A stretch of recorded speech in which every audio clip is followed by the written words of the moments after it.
Mondays with Mikey and Murf. We talking Raiders and football dirt. Because we are the #1 Raider type talk show. We having good times here. Let's go. It's Mondays with Mikey and Murf. Oh, here we go again. Antonio Brown's not making friends. What should I say? Should I just wish his problems away? I don't know what to do. I'm going crazy, but we're going to talk about, I'm not lazy. We're going to go through in and out. We're going to make sure he's in camp, no doubt. It's Mondays with Mikey and Murf. We talking Raiders and football dirt. Because we are the #1 newest type Raider talk show. We having good times, Murf. Let's go. It's Mondays with Mikey and Murf. Murf, once again, we are online. We are in camp. We are at meetings. We are doing our due diligence for our shows. And we are here. And no matter the problems we got legally, we're here and we're going to do our thing. How are you today, Murphy boy? I'm doing great, Mikey, but I can't do this show without my hat. I got this Raider hat. It's a new Raider hat. It's not the hat that I've done all these shows, all these Mondays with Mikey and Murf shows on. I can't function as a co-host without my hat. Hang on.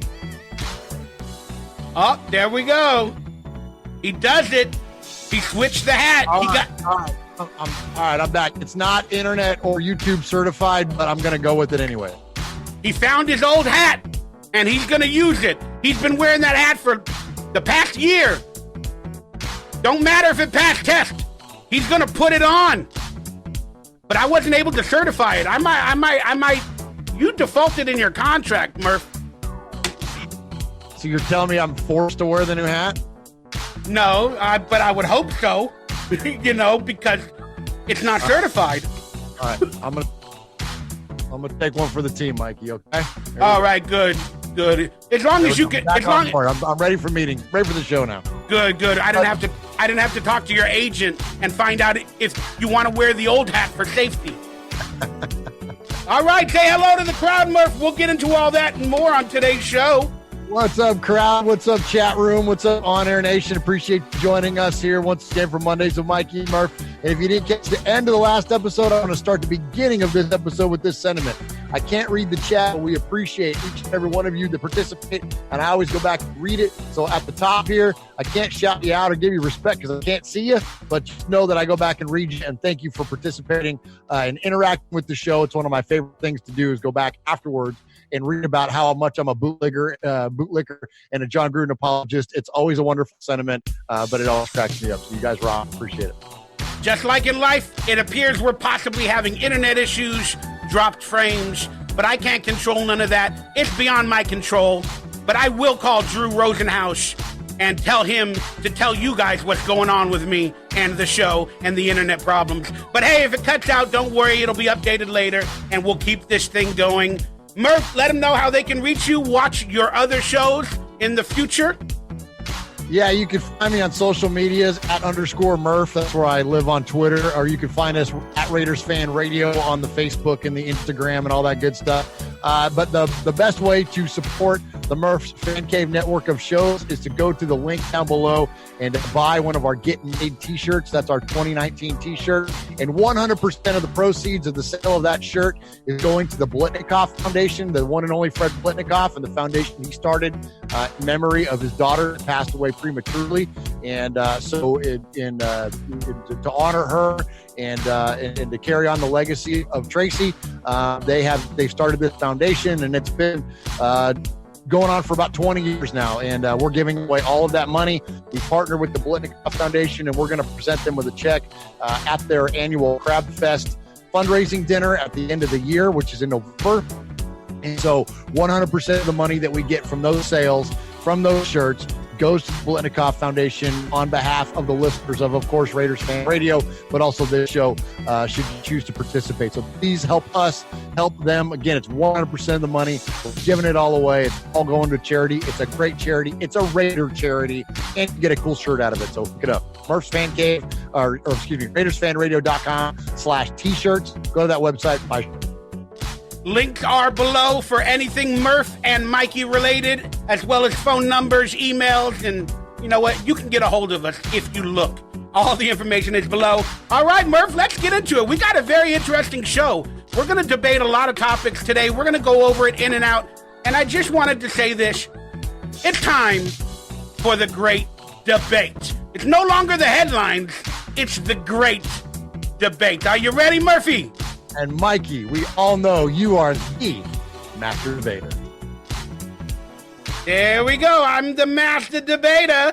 So during this segment, we want you all to chime in. We're trying to make the show better for the fans and everybody else. So again, whether you agree with Murph, whether you like me, you hate me, it's fine. But please write in the forums what you agreed with or what you want to debate yourself against us. Ask us questions. Say you like Murph's statement on this, you hated Mikey's on that, or vice versa. But the truth is, this is the great debate between not only us, but the entire Raider Nation. And I just quickly wanted to say the sentiment to everybody that thinks I'm a Raider hater, and I constantly get that. I am 100% a bigger fan than those people will ever be. And there is no problem with asking questions and debating our situation as a fan base. We do not have to blindly agree. We do not have to blindly love and support everything that goes on. There's no problem in talking and giving opinions and debating certain topics. There is no anger or hatred meant from me. I love the Raiders, and I will always will. Fair enough. Fair enough, fair enough. All right, let's get right into it. Let me see if I can get my screen on screen, and I can pop the thing up. Here it is. The Antonio Brown saga kind of continues. It's getting annoying to me personally, but everybody's like, he's in camp today. He went to a meeting today. So it's all fake news and blah, blah, blah. Long story short, we all know what's going on. He's fighting the helmet issue, whether the NFL will approve his helmets, which clearly they don't want to at this point. But Antonio Brown, in my estimation, is getting pissy. And he's missing camp and doing all this other stuff. And just yesterday, Mike Mayock, the general manager of the Raiders, had to come out and make a statement. And let's hear that statement now, and then we'll get into all this rhetoric that's going on. Right? So here's the bottom line. He's upset about the helmet issue. We have supported that. We appreciate that. Okay? But at this point, we've pretty much exhausted all avenues of relief. So from our perspective, it's time for him to be all in or all out. Okay? So we're hoping he's back soon. We got 89 guys busting their tails. We are really excited about where this franchise is going, and we hope AB is going to be a big part of it, starting week 1 against Denver. End of story. No questions, okay? No questions. So we'll get into that, whether that's an issue in a minute. But I just want to ask a kind of a nice question for Antonio Brown from your perspective as well. Should Antonio Brown continue to fight the NFL? Yes, but with a really big caveat. So do you want me to expand on that, or do you want the short answer there? Man, we're on a show. We're having a debate. Expand, baby. All right. So I don't think there's anything wrong with fighting this fight, this plight of his to continue to wear the same helmet he's worn since high school, college, and in the NFL. I get it. I get it, how particular you are as a man who depends on his body, his equipment, or as his tools to perform at the highest of levels at a Hall of Fame level. I get it. At a certain point, though, it gets to a breaking point. You've often heard me on this show, guys, talk about the crazy hot scale. If you don't know what the crazy hot scale is, think about a girl you've ever dated. Or if you're a woman listening, you're a guy you've dated. Think about, PC world. Think about a person you've dated, okay? And, and think about how attractive they are versus how crazy they are. And it's a sliding scale that the hotter they are, typically a little more crazy you'll put up with because they're so attractive to you that you're willing to put up with a little bit of abnormal behavior because of it. But at a certain point, their craziness overrides their attractiveness. So the crazy hot scale eventually tips, and you get to be like, you know what? I can't deal with this a level of crazy despite the fact that you're really hot. So I got to go a different direction. We got to break up. Okay. Antonio Brown is tiptoeing the crazy hot scale line. And clearly that's evident from Mike Mayock's statement and him, John Gruden now playing this good cop, bad cop, that if you listen to what Mike Mayock said there, he said this franchise is going in a great direction. I'm paraphrasing, but that was the gist of it. He didn't say the team. He didn't say the 2019 Raiders. He didn't say this offense. He said this franchise. They're operating with a big picture in mind, and Antonio Brown is one piece. And this is one piece that you watch, they will move on from quickly if his crazy hot scale tips over too much. Mike Mayock invested heavily into high character guys in the draft. That's the future of the Raiders. Antonio Brown is a moment, and his moment is going to be over if he continues to fight this fight longer than Mike Mayock and John Gruden are willing to put up with. They're the bosses. They're the shot callers. You don't want to piss them off. I'm normally very much an apologist on this stuff. I'm normally very much the guy that says, oh, yes, it's fake news. While I think there is a strong element to that, and I think there is a strong element, the idea this story is being blown out of proportion, I also understand that if he takes away time with the team because of it, that's what's going to piss them off. If he wants to say what he's going to say and do what he's going to do, they're going to have his back. You start missing time, which impacts the effectiveness of the offense, that's when they're going to get pissed off. That's why this whole thing I've said, I'll get worried about when he's not on the field week one, because they've said this entire time he wasn't going to play in the preseason. Well, now we're getting dangerously close to missing practices and at least even threatening, because we're talking only a few weeks away here, of him missing time in the regular season. That was, I tell you this, Raider Nation, mark my words, that isn't going to happen. They will move on from this dude in a hurry and find another option, because they're not going to find themselves on the hook for his $30 million guaranteed. It's not going to happen. They'll put a stop to this, and we'll all move on from Antonio Brown. Because guess what? He's never taken a snap in the regular season. He ain't a Raider yet. I wasn't an Antonio Brown fan before until we got a hold of his contract, and now I'm Antonio Brown fan because he's part of our team. But guess what? If they get rid of him, I won't be an Antonio Brown fan anymore. I'm a freaking Raider fan. He better do what's best for the Raiders. Otherwise, this dude can pound sand. So let's go back to the question. So should AB84 keep fighting the NFL? Your word was yes, 100%, correct? Yes, you want to continue to try to get something certified. It's a past issue, whatever. I get it. Continue to try to do that, but don't let that keep you from progressing with the team. If you put everything else on hold while you're waiting for this helmet issue to get fixed, that's a mistake. You want to continue to pursue this, but practice in another helmet or do whatever. Just as long as you continue with the Raiders, they're going to be fine. If you stop your progress with the Raiders, that's when Mike Mayock, John Gruden, me, everybody else is going to start having a major problem with it. Yeah, I agree. Look, I enjoy the fact that Antonio Brown is fighting the NFL. Of course, I want him just to wear the damn helmet and get onto the field and practice with the team. But I enjoy the fact that he's fighting the NFL. Why the heck not? Let's do it. But he has to maintain his regular life while he is going about this fight with the NFL.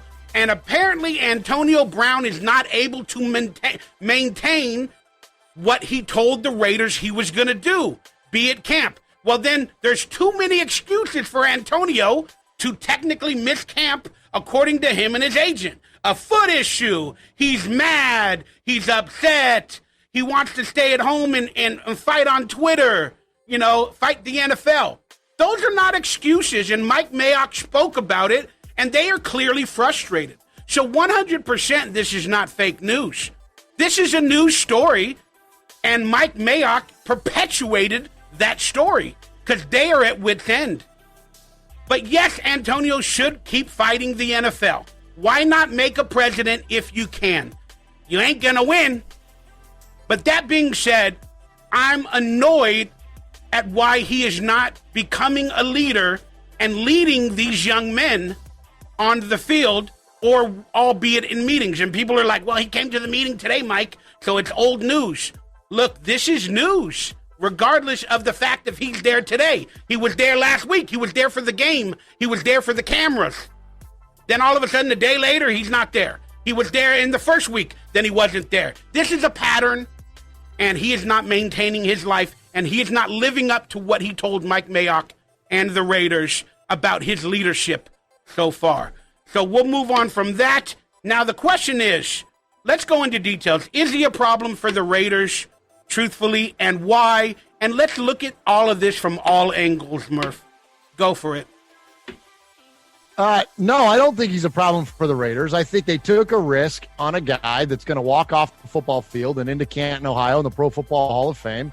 When you look at the amount of production that Antonio Brown brings to an offense, it's inarguable. And so is he a problem? No, because they not going to give him room enough to be a problem. I mentioned before on the last show, if they void his contract, all they've paid him is $1 million, and he's got to pay it back. That's it.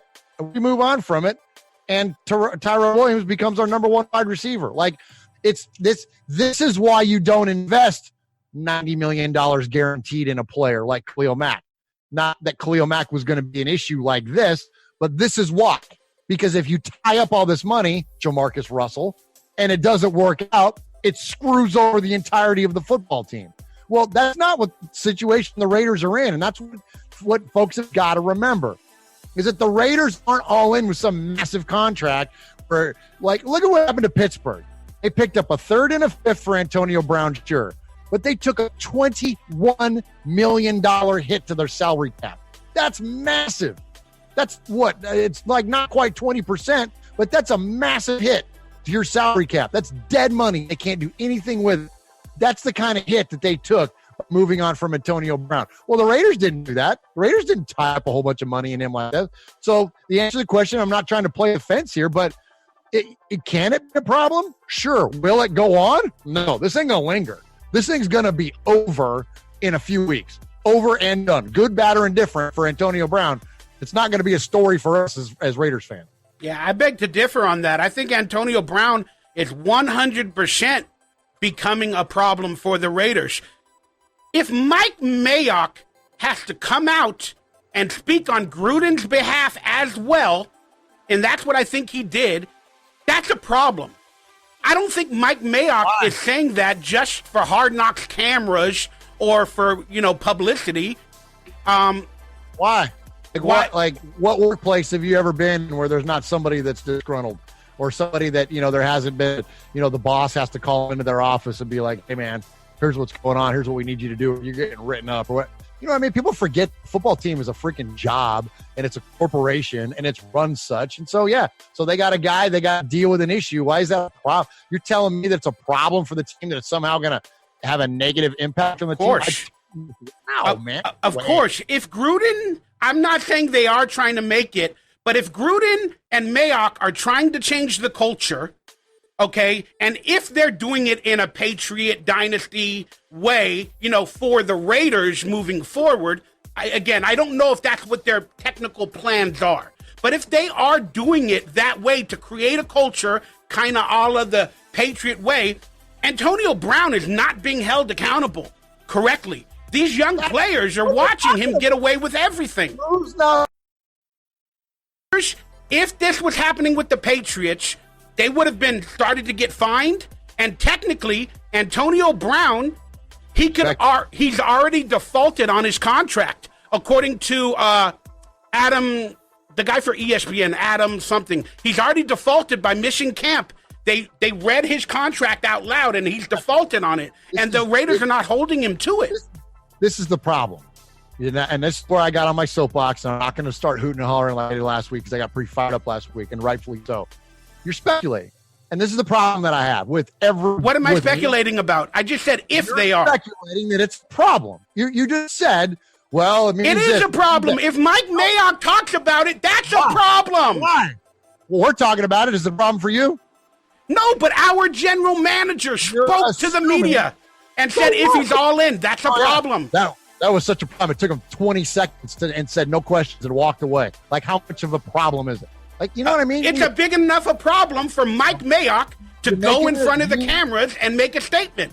You and the proverbial you make these assumptions that these guys are just like, oh no, what are we going to do? And like these guys, these are some of the most structured alpha males in terms of, these are CEOs of corporations. That's what a general manager is.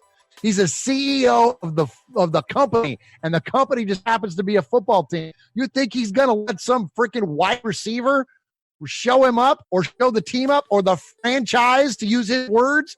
No, it's not going to be a problem. Fans have a problem. Media has a problem because they look for problems, because that's what generates stories and that's what gets clicks, and this is where I go off the rails. It's not a problem. Like, if it's week 1 and he's not playing, and if we spent $10 million in guaranteed money and negatively impacted our salary cap, that's a problem. Having your general manager issue a statement, cares? He issued a statement. So friggin' what? People issue statements every goddamn day. Like, it's not a problem yet. Like, we'll make assumptions. They speculate. What are we speculating on? Antonio Brown is fighting the NFL. Antonio Brown is not at camp. He's not leading the team. He's not going to meetings. That's not speculation. That's a problem. That's why Mike Mayock had to make a statement. How has that negatively impacted the team? You tell me, without speculating.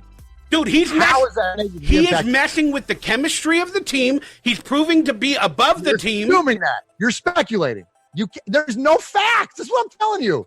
No, but look at me, Raider Nation. The fact is, he's not there, and Mayock made a statement. That's a fact. Try to come up with an opinion without speculating.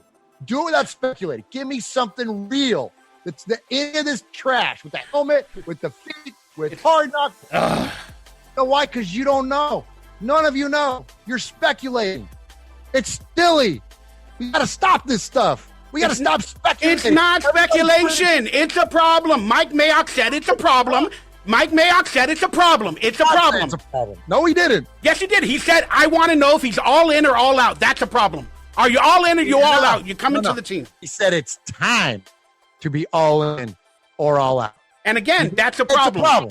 It's a problem. Our general manager had to walk out in front of the media because they're asking questions, and he had to say, you know what? We're frustrated. We've exalted all avenues of respect and trying to get this guy a helmet. They've had 6 months, Murf. Did you know this? They had 6 months. Why hasn't Antonio Brown tested helmets before this? Why hasn't he exhausted all his options? Why can't he just wear the helmet and get used to it? No matter what, why can't he do it? Again, it's going against the team. It's a problem. From my perspective, Mike Mayock made a statement. That's a problem. If the IRS sends you a letter, it's not speculation. If the IRS sends you a letter, that's what's absent here. When the IRS sends you a letter, it is factual. You owe us this amount of money. The facts are he's fighting the NFL. He's not in camp, and he's going against the team, and he's acting like a spoiled brat, and he has his agent talk for him on every occasion. I don't disagree with any of that. You know why? Because those are facts. I don't disagree. So that's a problem. That's a problem for the team. No, it's not. Well, okay, in summary, I think we haven't played it down yet, Mikey. I think it's a problem for the team. Again, whether the players will say it publicly, they won't. But he possibly could be costing the players money. Players that are, third wide receivers that want to get contracts in the future. Antonio Brown makes everybody better. All right? He can lead the team by example, and then he's supposedly the best hard worker in the NFL, correct? He's supposedly the best hard worker, but he proves it in video. But then all of a sudden, now with a new team that he said he was going to come to the team and hard work, he's pulling to the side, having his agent talk for him. He's not leading the team, and he's not proving that hard work. It's a problem, Murph. It's a problem. It would not be talked about. Our general manager wouldn't have to make a statement. Gruden wouldn't have had to publicly say that we love him and we're all in with this kid. He wouldn't have had to say that if it wasn't technically a problem. It's a problem for PR for the Raiders, if that's what you want to say, and it's definitely a problem, according to Mike Mayock, and he had to put his foot down and he had to make a statement. So that's all I'm going to say about that. Now, in summary, why is Antonio Brown doing this, do you think?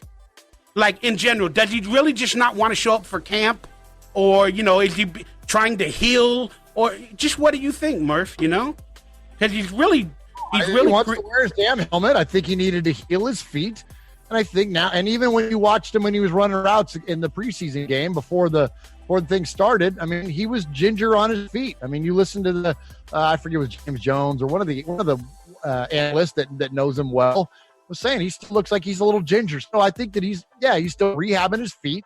He's still going through a lot of that. No, I don't think this is where we're going to go completely different direction. I don't believe in these crazy ass conspiracy theories and all this guy's doing that so we can do these 9 other things. No, real quick, I did not put out any conspiracy theory. I said he's fighting the NFL. Mayock made a statement. That's what I said. Is his way of getting out of camp? It's a question. It's not. I'm not throwing out a theory. I'm asking a question. What do you think? Again, no, you know what my damn answer is. No, I think that's a silly notion. No, I think the guy wants to wear his helmet, and I think he's needed to heal his feet. Well, the end. Then why can't the Raiders make a statement saying he's healing his feet? They did. I know, but no, they didn't. They didn't say that's why he's not in camp. You not watch Hard Knocks? They didn't say watch episode 2 of Hard Knocks. They did not say that's why he's not in camp yesterday in order for Mike Mayock to make a statement. They did not say he's staying at home to heal his feet. They said he's mad and being a baby. They didn't say being a baby, but they said he's mad and they're tired of it and they're frustrated. So that's why he's staying at home. I'm tired and frustrated too. Let's go on to the next subject. This is crazy. We're beating our head against the wall here, man. Let's talk about something fun. So you don't think he's doing it just to miss camp? No, I don't think there's an ulterior motive. I don't think there's a conspiracy theory. I think the guy hurt his feet and he wants to wear his helmet. The end. You don't think he could possibly using it as excuses to miss camp? You get it? Some veterans, they don't want to go to camp. They kind of want that relief. You get it? They just don't really want to be there. They just, I'll show up at game time. I get it. I don't agree with you. All right. I just think some veterans, I know he's going to ball out week 1 if he's on the field and he wants his stats, he wants his money. But I'm just saying, some veterans, they kind of want to miss camp. And that could be one of these issues, but nobody's talking on it. What was the other thing? Again, technically, he can. Should the Raiders give him a 5-day letter if Mike Mayock and all them is frustrated and all that other stuff? I mean, I just want a conclusion. Do you have any conclusion in sight? I gave you my conclusion. I told you. I said he's not going to be up for the Raiders. Are not going to allow him to have a negative impact on the football team. He already has. That's it. If Mike Mayock had to make a statement, it's already a negative impact. Okay. All right. Whatever. That's fine. We agreed to not disagree. Did you read this statement? What do you think about him calling the NFL the N-word? Yeah, I think that was out of line. I don't like it. I think that's an absolutely unfair comparison. Considering the context of his tweet and what it meant and all that. No, this is not. No, I thought that was bad taste. All right. And then I just want, again, your thought. I already know the answer because you yelled it to me enough. But Josh Jacobs wrote a tweet today that might be a little bit unexplainable, but I think he's talking about the Antonio Brown situation. And then he just wrote, the media paints pictures and you all run with it. Well, I want to ask, what picture did the media paint besides showing Mike Mayock frustrated and talking about the issue that Mike Mayock presented? So what did the media paint? They consistently paint the Raiders in a bad light, despite what the story is. And this is nothing new. This has been going on forever, as long as, I'm in my 40s, well into them, and I've been a fan of this football team for a long time and seen a lot of media coverage of this football team, and most of the time it's been negative, even the times that we were good. So even going back to when Gruden was here the first time, and think about when with all the stuff about Charles Woodson and all the stuff about Janikowski and all, they never focused on the actual team getting better and performing better, and you know what I mean, and contending for high levels of the playoffs. No, that was never, or very rarely was that the talk. Most of the time, it was about, oh, Charles Woodson this, and oh, is he getting along with Gruden, and all that. You know what I mean? It was never so. Forever, the Raiders have been getting negative media attention. So that part of it doesn't shock me at all. The difference now is that because Twitter is a thing and Twitter is dumb, and 20% of the people, 20% of our population is on Twitter, and only 20% of those people actually tweet. So when you think about the people that are actually active on Twitter, it's such a small, minute percentage of the people that exist in our country that it's not an accurate representation of what actual sentiments are of people. But that said, that's the thing, that's what he's referring to, is that you got these butthurt reporters because the Raiders are going to leave and go to Las Vegas. So you got guys like, Tiefer or whoever, and now and forever Kawakami and Silver and all those guys. And they all say negative things about the team. They all speculate negative things about the team. And it gets fans wound up. And that's what Josh Jacobs is talking about, is that they present a statement. I said it last week, and I still hold to it. They present something that could be news, and then they present an opinion. They don't differentiate between the two. And what happens then, you Raider fan, you get all fired up, and everybody gets all tweaked out about this damn stuff. And it's really unnecessary, because at the end of the day, nobody knows. You can sit here and tell me from now until the show is over that he's having a negative impact on the team and that all blah, blah, blah, blah, blah, leadership and yada, yada. You don't know it. I don't know it. Nobody knows it. I'm going to trust Josh Jacobs, because if he says y'all are blowing this out of proportion, I'm going to trust the guy that's inside the building going, y'all are blowing this out of proportion. So, Josh Jacobs had no reason to lie to us. Come on, Raider Nation. Let's move on to something else, Look, I agree with the painting the picture segment for a lot of stories. And, in today's media, everybody takes a negative route. But per this one event I'm talking about, Mayock, whether that's what Josh Jacobs is referring to, there was no picture painted. Are you sure? Hey, in my opinion, there's no picture painted by... You're speculating. Whatever. So you're treating whatever. You're treating me like the media. You're saying I'm not a Raider fan. You're saying I'm negative because I post these videos as well. Yes, you are. You're completely doing it, and I'm getting pissed off. So you're gonna let me speak now. That's what you're gonna do. I didn't say any of that stuff. Yes, you did. You said everybody paints a negative picture in the media when they talk about all this stuff, and you just said, I'm speculating just like the media. You just said that 10 minutes ago. So you're putting me in the exact same category. And you're basically saying I'm a hater and I'm not a Raider fan. And that's what I just spoke about. Yes, you did. I don't question your fandom, Mikey. No, I never questioned your fandom. I'm speculating, apparently. You're speculating. Well, yes, you're speculating. You're speculating about my fandom. Exactly. How do you know? You don't know the facts. You don't know the facts, Murph. You don't know the facts what's in my head. You're speculating about my fandom. You know exactly what this cryptic tweet that Josh Jacobs sent, you know exactly what he's talking about. You know for a fact you know what he's talking about. Yes, but like I was trying to say, per this Mike Mayock event, Mike Mayock painted the picture. So the media did not paint the picture. Mike Mayock said, this is what's going on. Either he's all in or all out. Per that statement, then the media said, hey, Mike Mayock and the Raiders are frustrated. Is he all in or all out? That is not the media making a negative news story. Mike Mayock came out and said, hey, it's negative already. This is the picture. He's either all in or all out. We're frustrated. We've done everything we can. So in my opinion, that is not fake news for that one story. And it is not painting a picture. So Josh Jacobs, if he's referring to that, which he's probably not, because I'm speculating, it's not painting, but Mike Mayock painted the picture. Our official GM painted the picture of the Antonio Brown situation and said, hey, we're frustrated. So that's the picture that was painted. Sorry, bro. I just feel like people are calling me out a lot lately. Sorry, brother. man. I mean, people don't disagree with you know, it's look, we care about the team, we care about our sport, we love it. We're passionate about it, clearly. Okay. Well, and I'm just telling you, this is why I don't speculate on stuff. This is why. This is why I'll tell you definitively, look, I don't know. This is just my opinion. This is why I do that. Because there's so much of this crap in our world, well beyond the freaking Raiders, for crying out loud, where people are they're just, oh, I think that means this. Well, everybody does that. Nothing is definitive. Nothing is definitive. So you get a cryptic tweet from Josh Jacobs that you nor anybody else can tell what it is he's talking about. You can guess, you can speculate, you can take it, you can say what your opinion is, you can do all that, but then someone else is going to have their opinion, and then someone else is going to have their opinion. And what happens? We all mentally masturbate one another, and nothing gets accomplished.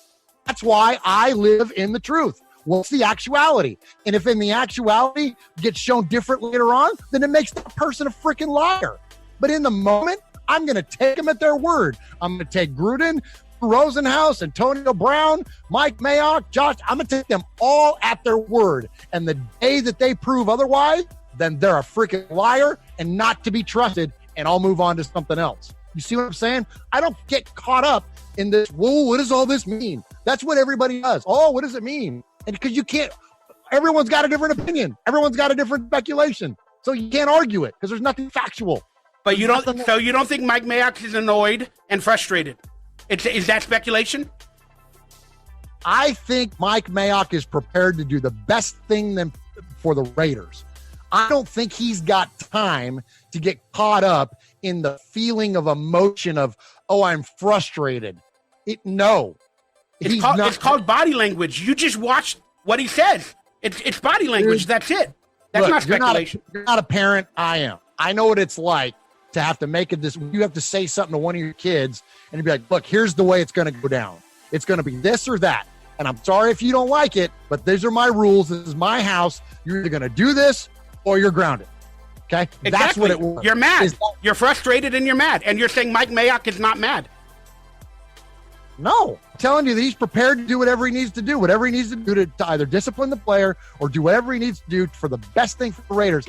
That's what he needs to do. He's not sitting around like dwelling and like fixating on. That's not how this guy works, man. But you just proved it's a problem. With your analogy, you said your kids have a problem. They're not following the rules. So you made a statement and you told them what to do because it's a problem. So you just proved it wrong. All right, move on. There's a poll, and I want your answer with this. Hey, Antonio Brown was scheduled to practice today. I go, Raider Nation, what are your honest thoughts about all this helmet issue and what's going on? So here's the options. You can't see it on screen. Help. You love it. You love it.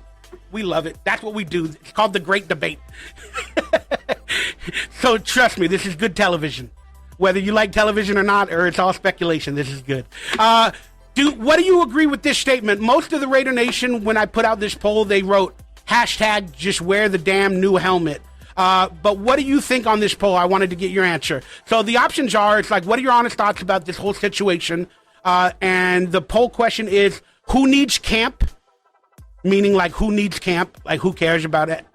I'm getting upset at all of this. Or hashtag wear the damn new helmet. Or Antonio Brown is God and he is never wrong. What's your answer on that poll? Because I'm not able to see. Yeah, I think it's got to be just wear the damn helmet at a certain point. Again, I'm okay with him fighting the league as long as it doesn't interrupt his progress with the team. I'm good with it. So if they continue to rule against him, and from what I read today, these last two helmets that he had tested, they turned down. They didn't certify them. So yeah, it's gonna. And look, I'm going to get all back into this again. He's going to have to make a choice. He's going to have to choose. You're going to continue your career or you're not.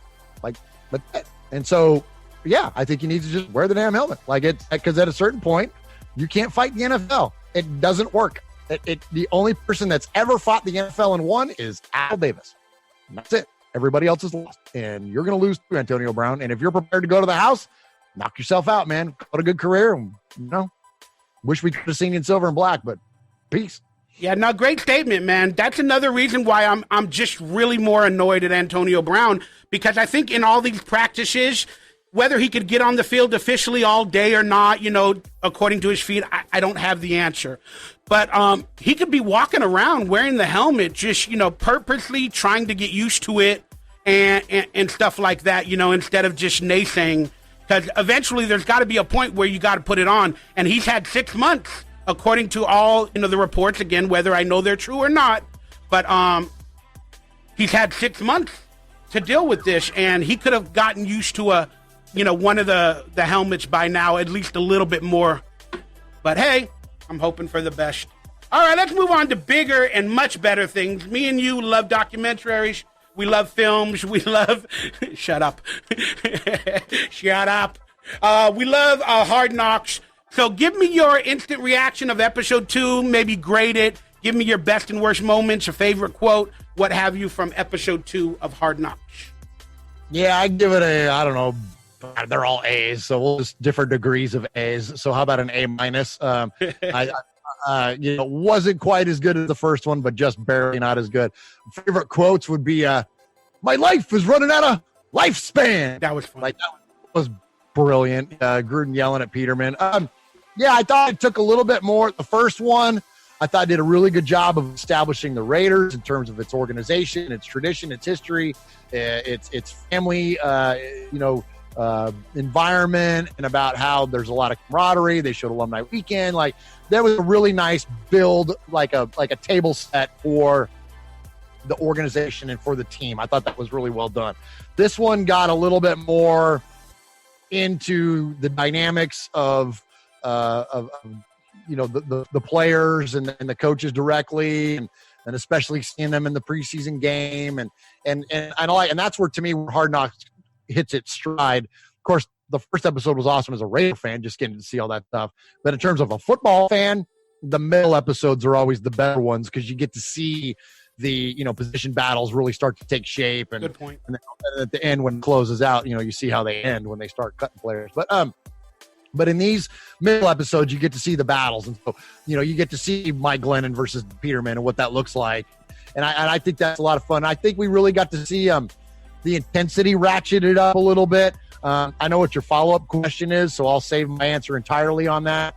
But yeah, I thought that it was a little bit more, instead of the dynamic range of lighthearted to seriousness, this one was a little bit more in the middle in terms of like scope and severity of what they were actually doing.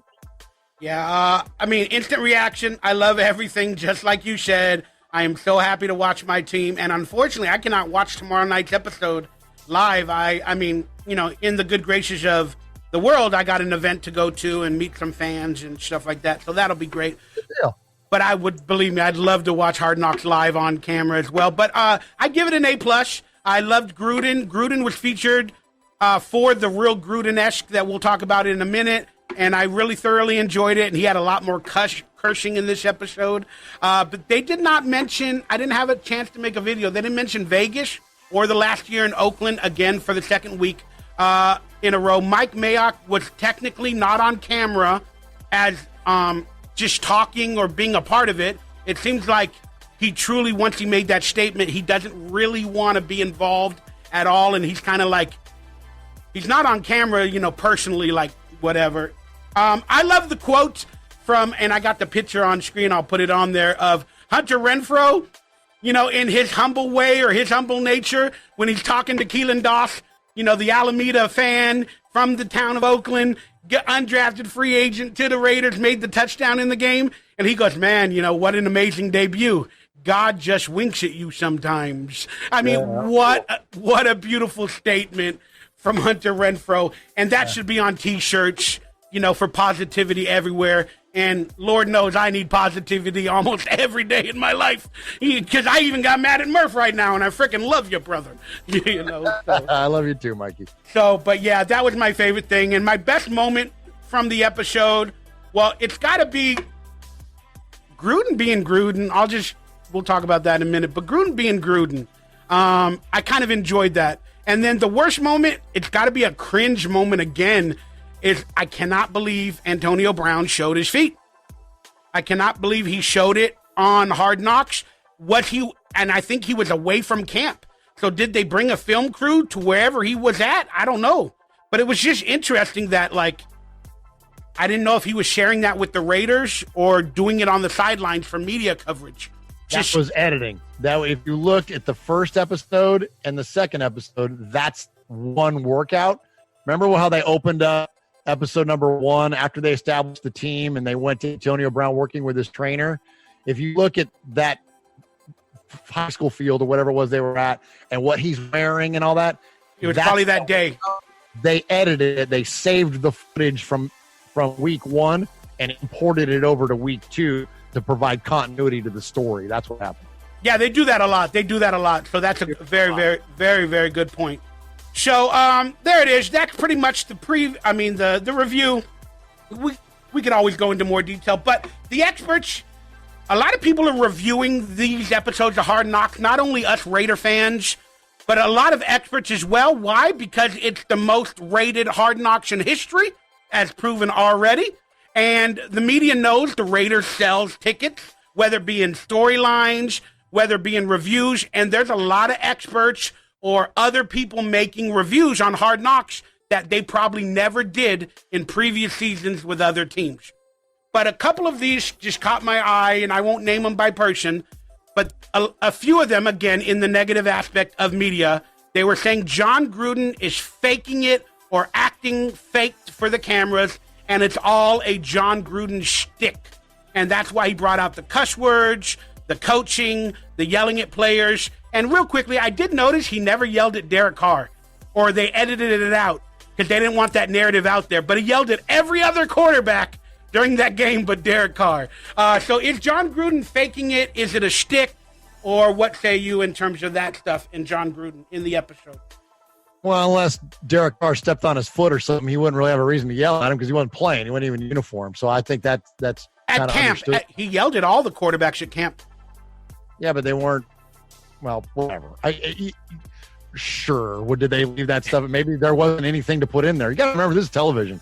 So, I mean, if content is not good, then you're not going to put it out there. So if it's just him coaching Derek, then, yeah, what was fun was listening to him yell at Peterman about running out of lifespan. That was entertaining. That was engaging. This is just, this is media kind of ratcheting it up because it's the Raiders and because it's Gruden. Apparently they've never watched Hard Knocks before because they never saw Bill O'Brien in his foul mouth. They saw Rex Ryan in his foul mouth. I mean, that's the nature of the show, is that coaches have foul mouths and they show them. And even going back to Gruden said this week, very similar to what Bill O'Brien said when the Texans were on there, and that was, I got cut down on how much I'm cursing. Every time I curse, they use that. So it's like they take, look, the guys are going to curse throughout. Look, they're talking about they follow them for 8 hours, and you got a 1 hour episode, and you got 10 minutes of that 1 hour are of the coach. And so they fill it with profanity because that's fun. It's funny. It's, it cracks you up. You know what I mean? And so it makes it seem like it's a little more vulgar than probably what it really is. So, I think that's a lot of context to it. And whether Gruden is ratcheting it up or not, look, Gruden is not shy. Gruden is not the guy that's ever turned away from a camera. You know what I mean? Whether it be a Corona ad or Monday Night Football or whatever. This is the guy that knocked the Super Bowl ring on the commercial and is yelling at tires for Bridgestone. And you know what I mean? So is it feasible that he could be amped up a little bit? Yes, absolutely. But here's the dirty little secret, Raider Nation and anybody else. What reality show isn't? Because I got news for you if you haven't figured it out yet. Reality TV isn't always real. And sometimes it's just flat out scripted. But so is it possible that Gruden could be amping it up a little bit at different times because he thinks that it might be make for a good soundbite? Sure. Does that make it bad? I don't think so. I think it's great. It's entertaining television. So these critics or these people, to try to turn this into try to take it and spin it into something negative. It's like, man, don't you got anything better to do? Let's enjoy this. It's fun. Half of us have nothing better to do, Murph. We're not like you. We don't got real lives and real jobs. Half of us got We got nothing better to do, Murph. That's why we do it. All right. Sorry, I had to say that in defense of my people, my negative people. Come on. Had to say it. Is John Gruden faking it? No. Put that on a shirt. In defense of my negative people. That needs to be. That's pretty funny, actually. Thank you for saying that. Sure. Yeah, is John Gruden faking it? No. It is Gruden. But does he amp it up for the cameras? 100%. Because I'm an actor as well, and no matter what, I'm a negative person in life or whatever, but I go out and the cameras come on me, guess what? I'm going to be positive, I'm going to laugh, I'm going to go, I'm going to make some jokes, I'm going to do some funnies, I'm going to do whatever it is. And it's not really fake. It is a part of who I am, but it's just kind of been hidden lately. But it doesn't mean I'm fake. It just means I'm amping it up, and I'm trying to, bring... You're animated. It's we do. If anybody could listen to us on this show before we flip the mics on, before we actually start, Mikey and I are talking to each other like this. Hey, and I was going, yeah, did you have a good week? Yeah. So we're talking, hey, man, yeah, how's the family? Family's great, man. How's yours? And then you flip the microphones on and we lose our minds. You know what I mean? Look, it happens, man. And am I being fake? No. Are you being fake? No. Is this reality? Yes. But are we amped up? Yeah. Is this how I behave at the dinner table when I'm with my kids? You know what I mean? Nope. Hey, tell me about your day. You know what I mean? You know what I mean? Like, no, it's amped up, man. So yes, do they amp it up for the cameras? Sure. Yeah, it's no shtick for me either. During the show, I got mad at Murph. I yelled at him. That was no shtick. That was me saying, I have anxiety. I'm afraid I'm making Murph mad at me. I don't want to lose him because I love him. And I was like, no, now you're pissing me off because whatever. It's all good. But it's not fake or it's not a shtick. I can't even say it. It's not a shtick. But would we have had that conversation off air? No, that wouldn't happen. No, I'm going to apologize to you after the show. I'm going to tell you why I'm sorry. That's what I do. I think about it for 5 days. But I'm going to end it with this. No, I love you. It's all good. The proof is in the pudding, as you talked about with editing, that the Raiders do have final say. And the narrative, remember, of Derek Carr, of being, whether some said he's a PUS whatever, or he's insecure or whatever. That narrative in the media. Well, in both these episodes of Hard Knocks, again, they didn't show Gruden yelling at Derek Carr. I'm sure he did, just to make him a better player. But they didn't show it because the media is going to run with Gruden versus Derek Carr. They're going to play that up. And then also, the announcer made an announcement in both episodes reiterating the fact that Derek Carr is a tough leader among men. The announcer said it in both episodes out of nowhere. Derek Carr is a tough... I'm paraphrasing, but he said something to that aspect. So that's their way of showing, Derek Carr in a good light. So I do think, whether it's a bad agenda or a good one, I'm not saying that, but they are doing that technically. I think that's fair. I think they're going to have some control over the narrative. I'm sure that's part of the negotiation process when you go through these things. And I assume that look, there isn't one episode of Hard Knocks or one season of Hard Knocks where they haven't painted somebody in a very positive light. And and these are all bad football teams, because if you're a really good football team, you don't end up on Hard Knocks. That's why I've never seen the Patriots there. So whether it's been the Bengals or the Texans or the Ravens or the, whoever that we've seen, they're Browns typically coming off of a bad, or not typically, always coming off of a bad season. So you're not going to fixate on the negative things, nor give the media fuel like what you're saying, which I agree with. You're not going to give them something to latch onto to spin it in a negative light. The team's going to be able to have somewhat of content, not, I want to use the word censorship, but like approval, or there's got to be something. There's some kind of thing going on where there's negotiations or conversations that are happening between the producers of the show and likely not even Gruden and Mayock.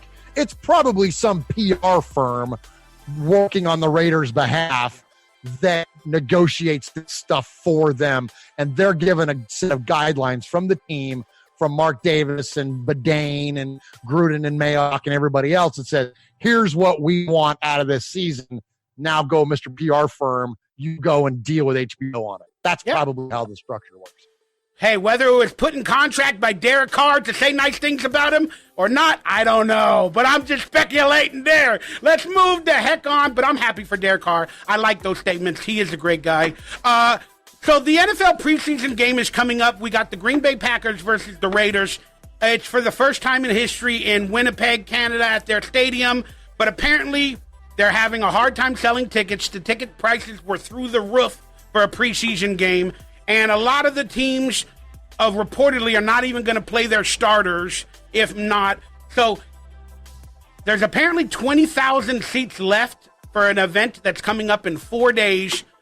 Just quickly, how did the NFL get this wrong? And do you have an issue with it being in Canada and us losing a home game? And what are your thoughts on this whole situation? I think that the NFL have been doing everything they can to get as many or as few home games as possible in Oakland.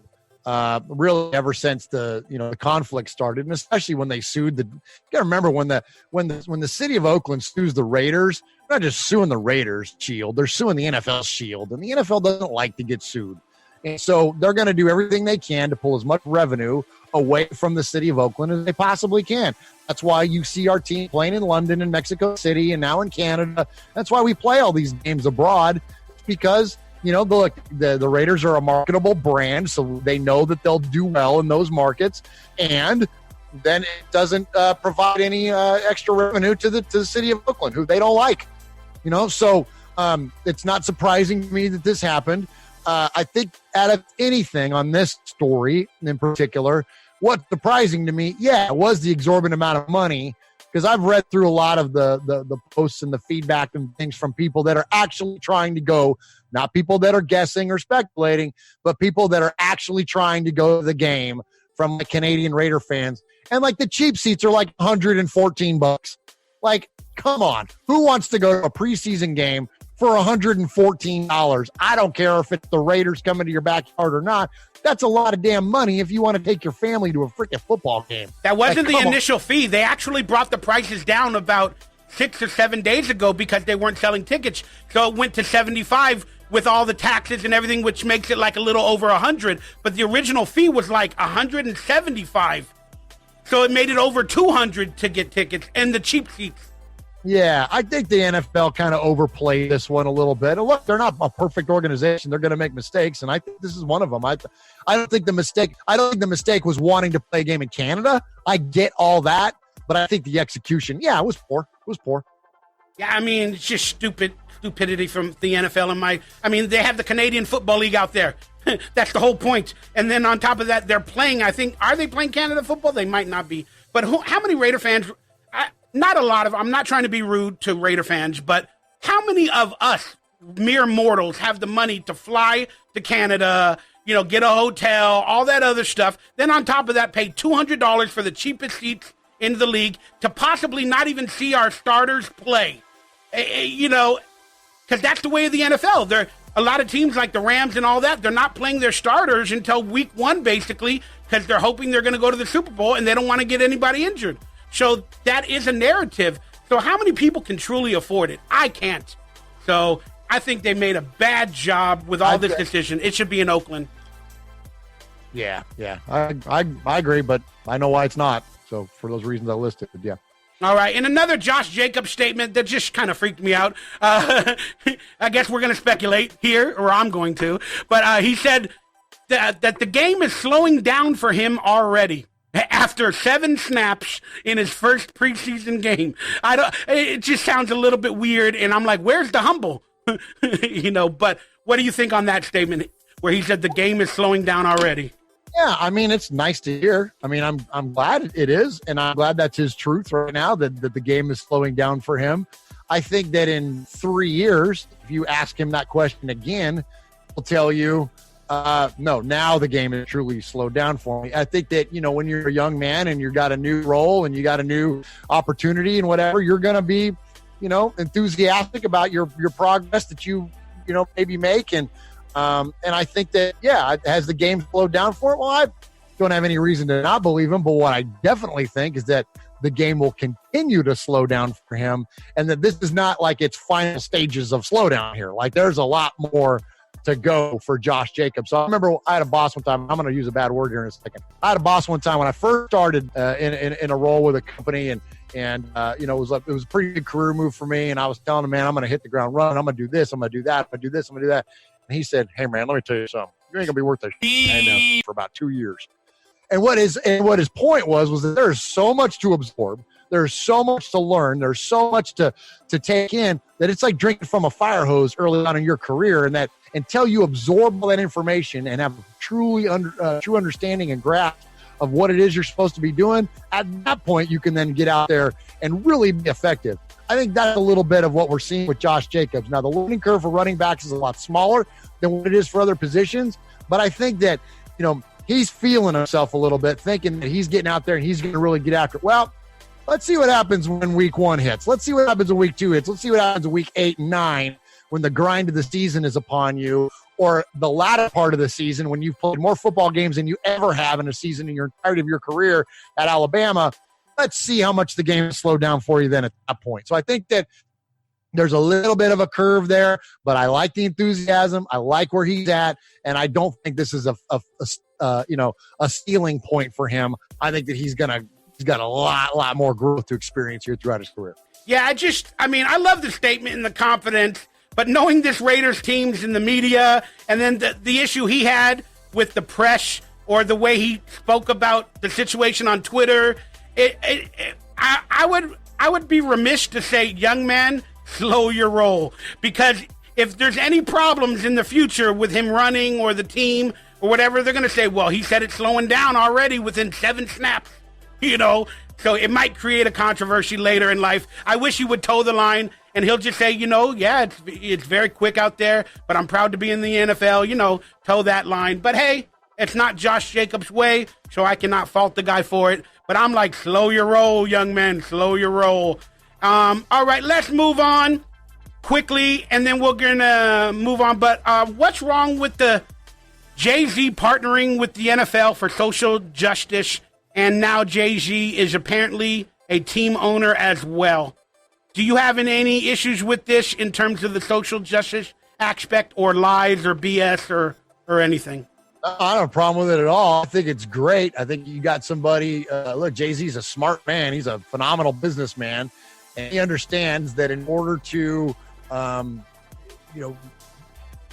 attain progress, you have to have conversations. And, in the cancel culture that we're in nowadays, where everybody wants to, exclude people, and I'm talking about on all sides, everybody just wants to exclude and to remove someone's voice or someone's position because it doesn't agree with theirs. So therefore, I don't want it to exist. Well, in the real world, things exist simultaneously. And when those two sides talk and work together, that's, again, where progress is made. And somebody like Jay-Z can be an effective mediator on behalf of the players and the true message behind the movement. Because I think that ultimately, in terms of the social justice aspect of the league, it got lost, man. The message got lost. And that was unfortunate because the message was valid. The message got lost because it got turned into something else. Somebody like Jay-Z will have an understanding of how to craft and to market a message in a way that works for everyone. And when it works for everyone, again, we get progress. We can actually maybe see some growth and see some positivity come from this stuff instead of I felt like for a long time there, it was just a constant barrage of negative attention from all angles. And it wasn't like there was no winner and loser there. Everybody was just losing. So I'm hoping that Jay-Z's presence and him being the voice, the in-between, I'm hoping that it's going to be a good thing. I hope we're going to see some good things out of this. Yeah, I only have a few issues with it because I know Jay-Z is a capitalist. He's a businessman first. And this just feels a little bit like, Roger Goodell, like, let me go out and get the biggest and, person, capitalist or whatever, to build around that just because he's popular. And I'm just going to say because he's black in some sense. But he's a businessman. So Roger Goodell would like to work with a businessman, that can have that social justice because the African-American community loves Jay-Z. Yeah, because in order to do business, you have to grow. People have to get along. And so I think that, yeah, that's perfect. And if you look at it from just a straight business angle, fine. Because the other side of that too, guess what Nike is? It's a for-profit business. You think all the stuff with Colin Kaepernick is because they have a heart for social justice? Come on, man. Look at research. Do some research. No, I'm not talking to you. I'm just saying to the world out there. You. Yeah, talking to the world out there. Research Nike a little bit. Like, this is not a champion for human rights here. Like, this is a for-profit company, and if you don't think that them getting in bed with Colin Kaepernick not only diluted the message but turned it into a for-profit opportunity, you're sorely mistaken. So there is a lot of business going on around this, and that's the unfortunate side of it. So now can Jay-Z generate some genuine change with that already being a known and not having a hidden agenda, and be willing to bring everyone in and not, again, canceling out or, that pushing others aside? No, he's going to bring everyone in. Let's all work together. Because again, that's when things work. That's how our freaking world works. We're all better when we work together. You try to do your own thing and you cancel somebody else because they do something different or have a different mindset, nothing happens. All we do is create division that way. Bring it all together. And look, man, I never thought Jay-Z would be the guy to bring us all together on this stuff, but God bless him, man. I think it's great. I hope to see him have success, whatever these initiatives are he's got planned. Yeah, I mean, I hope for success as well. But again, I look at everything differently, negatively, whatever people want to say about me. It hurts me, but it's fine. But I'm just saying, like, if it's for social justice, why not go to the guy that everybody supposedly wants to get a job? Why not ask Colin Kaepernick to be the partner for social justice? Bring that to the forefront. Then everybody will shut the heck up because he has a job with the NFL again. And if Colin Kaepernick is truly for social justice, he won't deny that job opportunity because he'll want to prove it to the world by taking that job as that ambassador. You might see him on this is far from over. So let me see. I just wish it would have been to him or Eric Reed or, an actual player in the league, for the good graces. Here's the thing, though. Look, those guys are dopey. Like, Colin Kaepernick is not I know. You're right. You know what I mean? The most polished individual here. So he's kind of a dope. So somebody like Jay-Z who can, you know what I mean? Like, this is a guy who's in charge of multi-billion-dollar corporations. Like, that's the guy you want helming this initiative. So it makes you feel like that wasn't very good to begin with, and that's why he's not in the league. You know what I'm saying? Like, I get it. It makes it feel like, though, Roger Goodell is trying to profit off of social justice by bringing in a businessman for what you said. So it's kind of weird, but you know what? It's all good. We're going to move on. It's not Raider related, but I like to talk about things like that. All right, let's do rapid fire, man. We got to get the show going along. Let's get it moving. We only got a few minutes. Yeah, the training camp has moved on, and let's just quickly go over the winners of these battles again from your perspective, a week in or second, third week into camp. The Battle of Punter has apparently been answered, so I'm not going to ask you, but Johnny Townsend was released, and A.J. Cole is doing a dang good job. He's averaging 47 yards a punt this preseason. What say you on the punter situation? I liked his stats with his punts inside the 20. I think that was the other thing. It wasn't just distance, it was accuracy. Correct. You know what? Great statement. Battle slot wide receiver, Ryan Grant has had some good moments. Hunter Renfro's caught a few balls, but to me hasn't showcased much. But who do you still think will officially win that top slot wide receiver spot? Between those two guys? Yes, Ryan Grant and Hunter Renfro. Or if there's another third person that came into the mix. Keelan Doss. I think Keelan Doss is going to have a lot to be said for here before this is over. All right, good point. I still think it's Hunter Renfro. He's being spoke about in the media too much. Keelan Doss might make the team, and we're going to talk about that in a minute. That was a good thing. Defensive tackle, Justin Ellis, Jonathan Hankins, or P.J. Hall. Who's winning that battle alongside Maurice Hurst that you think of?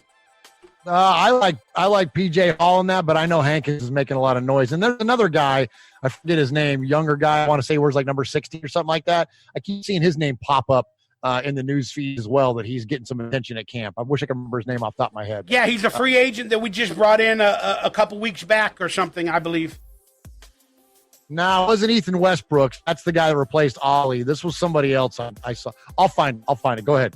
Yeah, no worries. Battle cornerback, Daryl Worley or Trayvon Mullen? I'm sure it's Worley.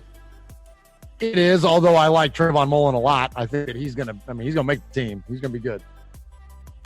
Yeah, but the cornerbacks all look pretty good so far. And then this is the big one: Mike Glennon or Nathan Peterman. From your aspect, who's winning the backup position? I think it's got to be Glennon. I know he threw a couple funky picks in the end zone in that first game, but man, he was throwing dimes here in the second game. So I'm gonna go with Glennon. I 100% agree. Battle left guard. Who looks better so far, Jonathan Cooper or Incognito?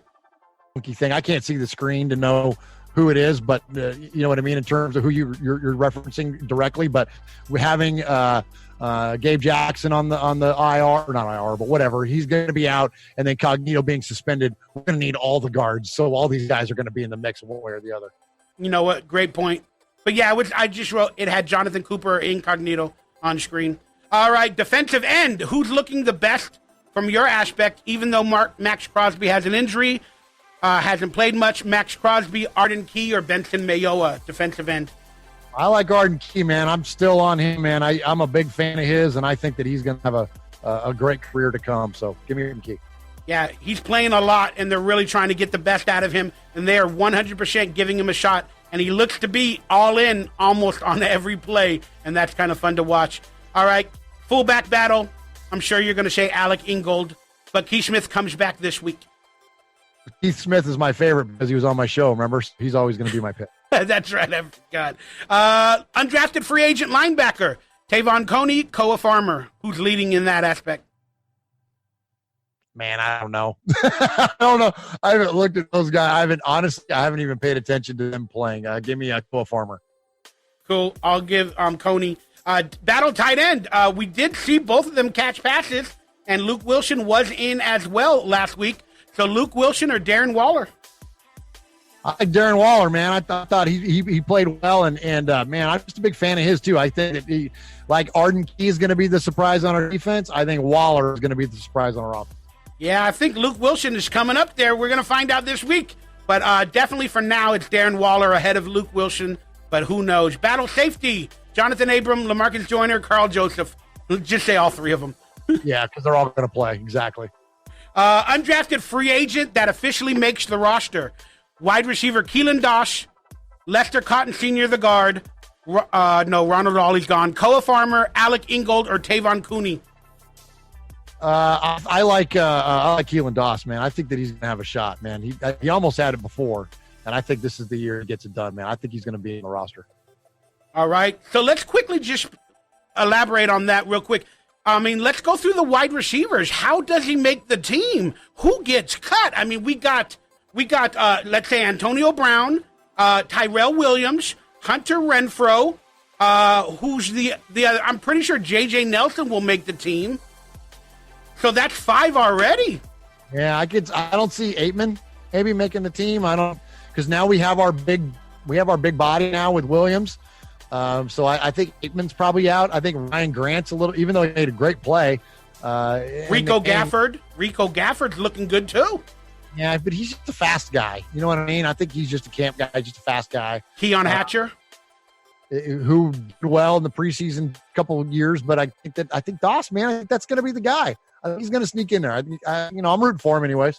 But I've already mentioned 5. I didn't even mention Aitman. So who gets cut?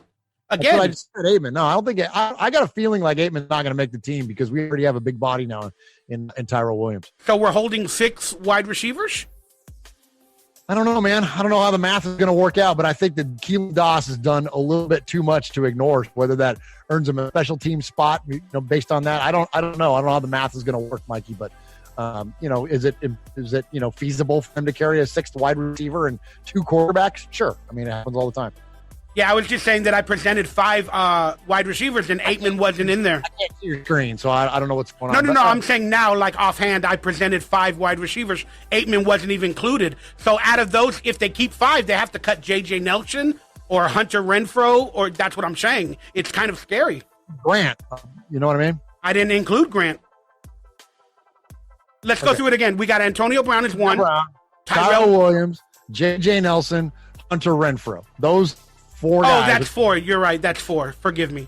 4 guys are going to make the team, right? So then you got a fifth spot, which is, I think, very Keelan Doss, gotcha. reasonable to be Keelan Doss. Amazing. Oh, thank you for pulling up the fingers. I should have done that too as well. Veterans on the roster bubble. Take off my shoes.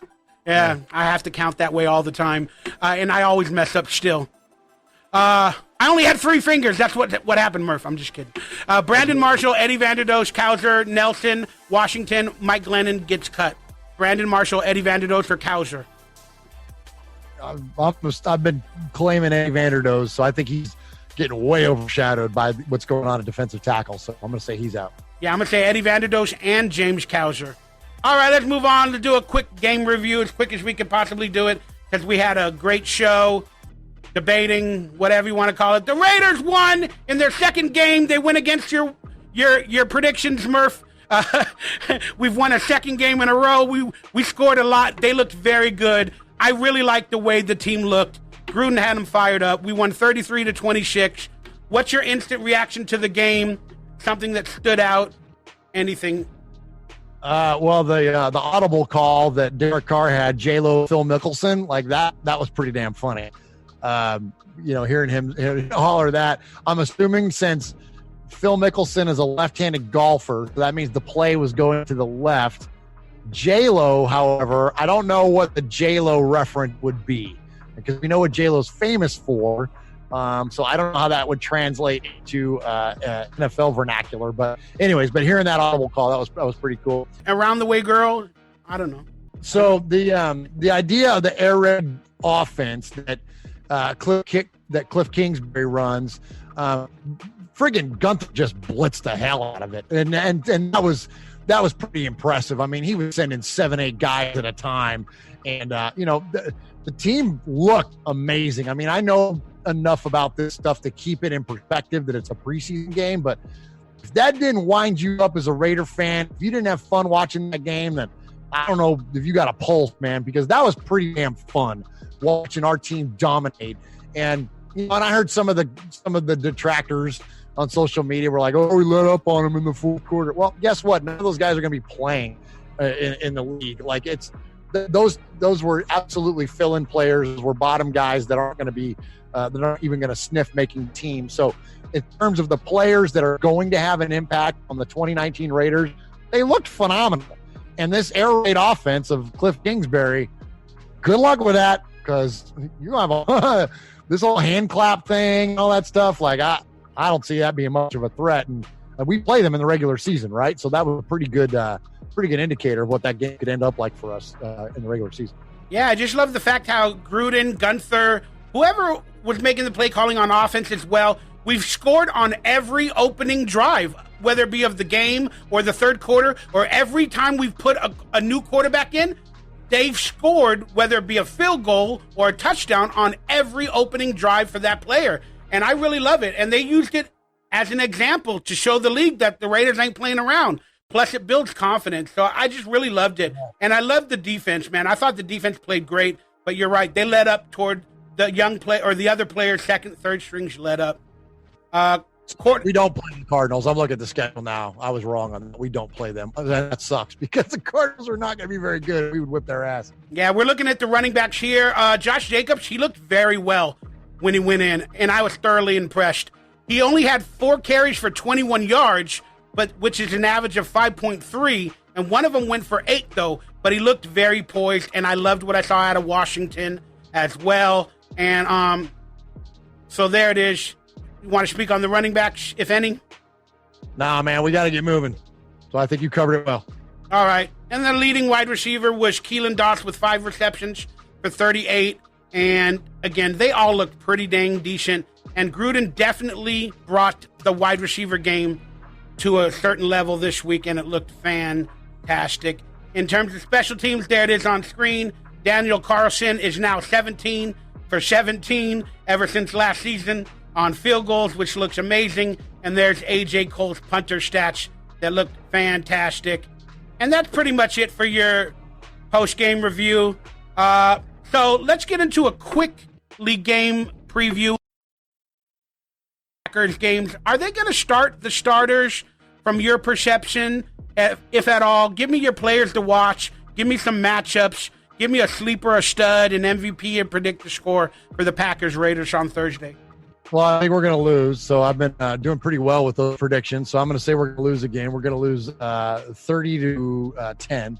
I don't know. Usually used to be for a long, long time, the third preseason game was the one that the team treated as correct, closest to an actual game. But it seems like we're starting to move away from that a little bit. It seems like as these controlled scrimmages have taken popularity with the coaches because they can control the environment. They can keep the quarterbacks from getting hurt, but they can still work on, installs and you know what I mean, and schemes and all that. They can still do much of what they would have used to have done in the preseason, but there's not a risk of having your guy getting blown up. I mean, they're not even tackling the ground in a lot of those scrimmages. So the value of that third preseason game has been diminished quite a bit, and it's now turned into more of a, this is now like what the fourth game used to be like. This is just absolutely a player evaluation, and then the fourth game is just like we got to be here. You know what I mean?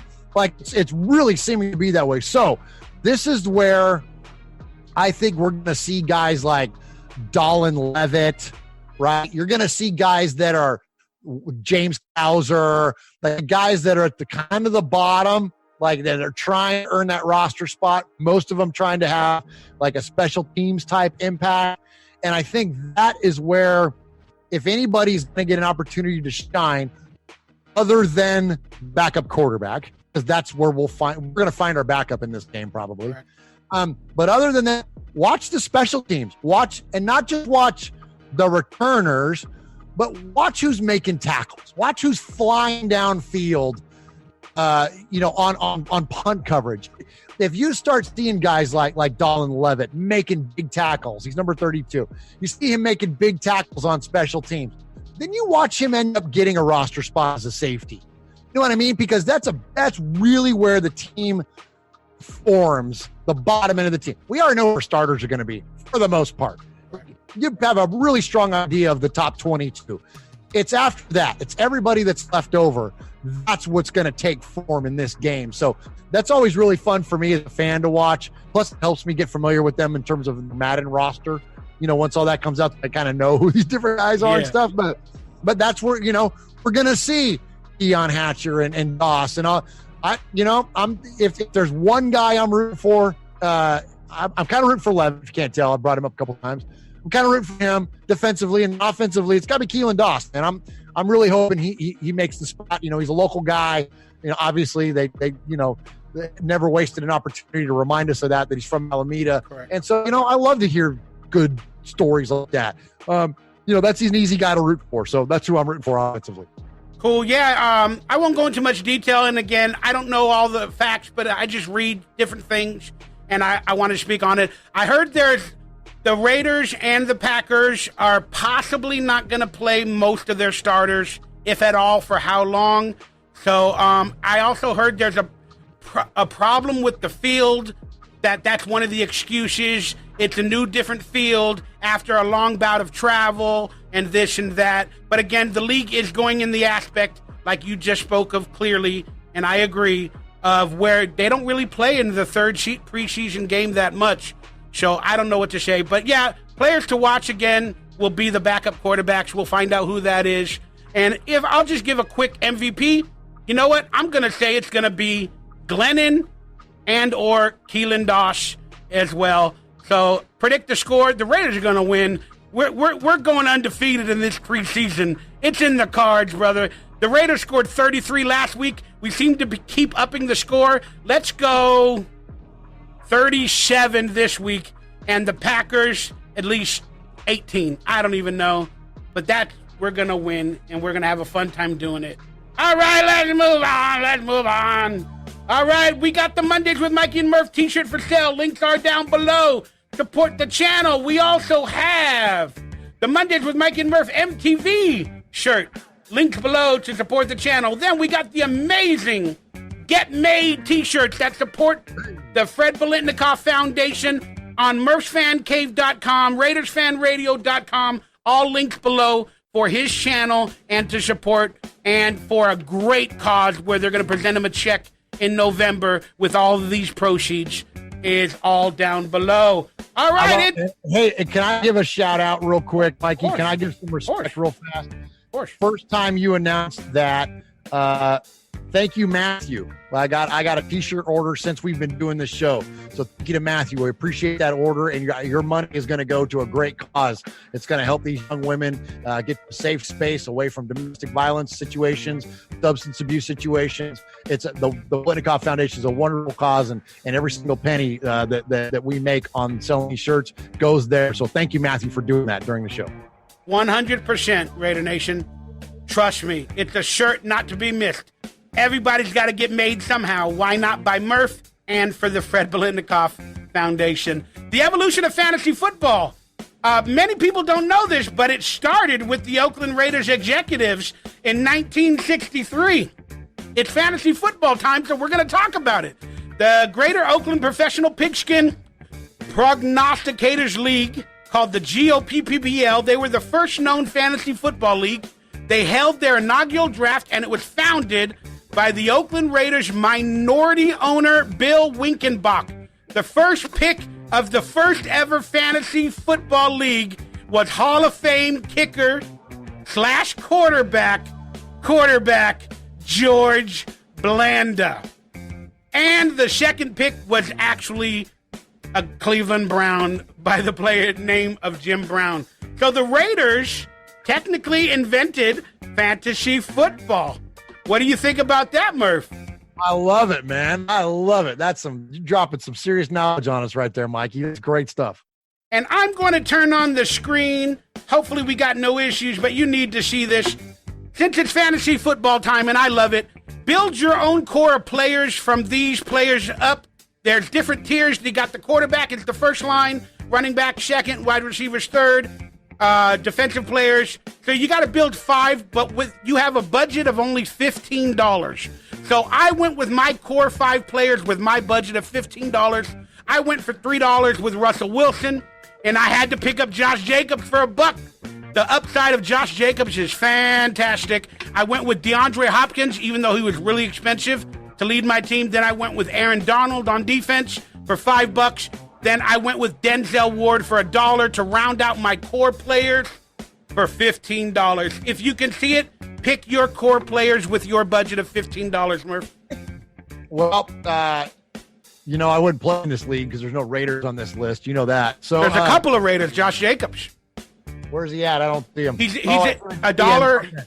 All right, so give me Sam Darnold for $2. Got you. Josh Jacobs for $1. Excuse me. Give me Josh Jacobs for $1. That's $3. I'll take DeAndre Hopkins to take me to $8. And I'll take Aaron Donald, which gets me to what is that? That's $13, and I got $2 left. So give me who's that down there? I can't read the bottom. I believe it's Earl Thomas is $2 and Denzel Ward is $1. Okay, give me Earl Thomas for $2, and there's my 15. Very interesting team. So you went young quarterback. Russell Wilson was only $1, and he's a veteran, and he's proved it. So I would have went there.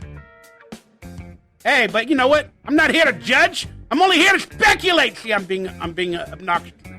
I'm being obnoxious, Murph. I'm sorry. Don't be a list bully. This is what I do. And then I just have this little quick segment I called Speak a True Free Thought. And the quote is, who dares not speak his free thoughts is a slave if you don't speak your free thoughts. Do you have any free thoughts that you just wanted to throw out into the world? A Danish with no hole. Wait, does it go? A donut with no hole is not a donut. Wait a minute. What the? Oh, crap. It's a good one, though. I wish I knew we were going to do this segment. I had it locked and loaded. Chevy Chase from Caddyshack. He says a donut with no hole is not a donut. A donut with no hole is a Danish or something like that. I don't know. I screwed it up. Stop me now. Trust me. We'll have to watch Caddyshack to get it. My true free thought is, why doesn't the world allow for free thought? That's what it is. I know what it is. I remembered. It's a flute with no holes is not a flute, and a donut with no holes is a Danish. That is a good one. That's it. I just wish the world would allow for free I got it right the first time. You did get it right. But that is a good statement. Long story short, I just wish the world would allow for free thought without being judged constantly, and people would just accept them for asking questions or, telling theories without getting mad and insult. I wish there was no judgment. But it ain't gonna happen. You know what else? You know what Tywin Lannister says, right? Nope. The lion does not concern themselves with the opinion. There it is. So I wanted you to real quickly say an unknown football movie that people need to watch in their off time. Yeah, I like this one. It's Woodlawn. It came out 2015. It's got great reviews, and I enjoyed watching it. I watched it with my kids, and it's a good story. Talk about all that the racial division and things that we were referring to earlier in terms of the NFL and its social justice initiative. That's exactly what this movie is about, and it's about communities coming together, and it all revolves around Tony Nathan, who, if any of you guys are old like me, remember him being one of the Miami Dolphins.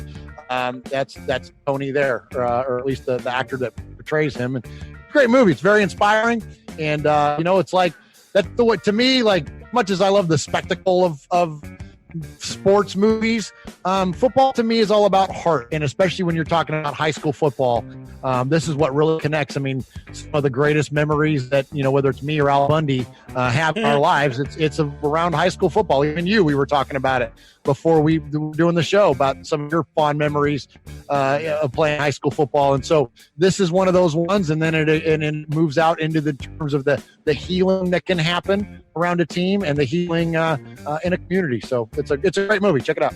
Yeah, I really need to watch it. But I love this time of year. If I had free time, I'd watch more football movies. But I love this time of year. But the other night, I on Netflix, I found this movie called Big Fan. It was about a Giants fan, and it was very interesting. Apparently, he's like the biggest Giants fan, and then he wants to meet players, so he goes to events to try to meet players and get autographs and be a part of the team, basically. And he goes to like an event / bar, whatever, where a New York Giant player is there, and let's just say things go 100% awry. And it was a very scary story, and it was kind of scary how he was the biggest fan and what happened from him in that aspect. You guys got to check it out. No spoilers here, but it's about the Giants, so you probably don't want to watch it. But it's pretty interesting, guys. It's a very scary movie, to say the least, what could happen between fans and players. And we saw a little bit of that with Donald Penn a couple seasons ago, and it got scary, to say the least. But it's an interesting movie. All right, so let's play the first caller, the only caller, from the Raider Bear from Tulare, asking us a question. Hello, Mikey. This is Raider Bear from Tulare. I like the show. I also like Murf with you on the Monday show. I have a question / sentence. Say, with our guards being hurt and suspended for the first couple of games, this may be a more than just a couple game thing as far as lingering effect in the season. I think this might cause us more trouble than most people are letting on right now. So, what do you guys think? Go Raiders! What do you think about our guard situation? Does it look like more of a problem for the future, or? Yeah, first off, what's up, Running Bear? He's a loyal listener to Raiders Fan Radio. We appreciate him hitting us up here on Mondays with Mikey and Murf, too. He's often in our chat room when we do our show live, and so good to hear from him here. I agree, man, 100%. I think that it's a very overlooked issue in terms of severity. This will have, and I'm not trying to reopen the discussion, but this will have a much greater impact on the team than Antonio Brown potentially hold it. Like, this is a big deal. Like, I mean, what are we going to do? Because it's not just one guard, it's two. Like, we saw what happened last year when we couldn't protect Derek Carr. I agree with them. It's severe, and it would not surprise me, especially considering who we're playing weeks 1 and 2. If at some point when the cuts start happening around the league, we don't sign somebody else. You watch. We just signed an offensive lineman, I think, 4 days ago as well. And as teams whittle down to 75 and then 53, you watch. There's a guard out there somewhere that's going to be a Raider. Yeah, it's very interesting. Cooper hasn't looked as good as I thought for his veteran leadership So far, incognito is as described. So we definitely, technically, it's a scary situation to say the least. And I agree with you saying it. In true football form, it's scarier than the Antonio Brown situation. I agree with you there 100%, my dude. So there it is, Raider Nation, your Mondays with Mikey and Murf show. Today we're not only, in my opinion, is Antonio Brown full of cock-a-doo-doo. I was full of a lot of cock-a-doo-doo, and we were fighting, and it was kind of fun, but it's also scary. But hey, honestly, I love you, Murf, and I'm going to start the apologizing now. You have nothing to apologize for. You're speaking from your heart. I've always told you, man, I respect your passion. I respect your fandom. Don't lump me in there with the rest of those knuckleheads that question your fandom. I'm not one of them. Just because we disagree doesn't mean it changes my overall view of you and my overall thoughts of you. You're a good guy, Mikey. You're a good friend, and you care about this football team. You're passionate about it. There's nothing wrong with that. Just a lot of times we just don't see eye to eye on it, and that's okay. Because if this were us just sitting around shaking hands going, you know what, you're so smart, nobody would think that was very fun. But the other thing, too, is that while I talked earlier that we may dial it up just because the cameras are on, we don't argue for effect. That's all organic. That's 100%. Like, we don't go into this thing going, okay, we're going to argue here. Like, that's just the way it works out. And you know what? It's okay. It's fun. It's like, again, it's conversation. This is how the world works. You converse with people. You don't go, I'm out, and then turn off the mic. It's very interesting, though. But again, I always need the positive outlook. And, you know, just because personally people don't know this about me, but I deal with a lot of depression issues. Maybe that's why I'm negative on more so occasions than I am positive. But I can't fake that for everybody. I have some mental issues. But that being said, I also have anxiety. So my brain has a battle. Anxiety wants you to wake up every day, you know, get everything done, accomplish everything, and not worry about it. And then depression makes you want to sleep and worry about everything. So my brain constantly has a battle with myself, and I get heated at times. But I am not afraid to speak my opinion, but I am a good-hearted person. And thank you for that vote of confidence, because apparently I need it every hour on the hour, Murph. So you got to start calling me and texting me.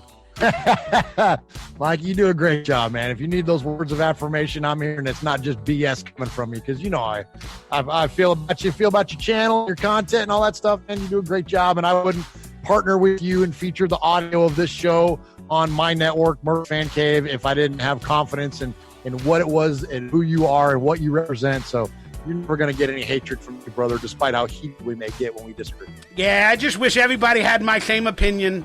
But I'm just going to have to wrap around it. Nobody will. And it's always going to be a divide or a difference of opinion. And I just got to learn how to not take it as negative.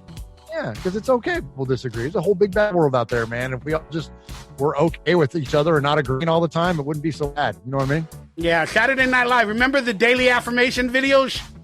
Yeah. I love myself. Doggone it. You are special. Stuart Smiley. That is his name, Stuart Smiley. Yeah. Doggone it, Michael. I got to get a mirror. I love myself. You are special. Everybody should agree with you because you're 100% always right.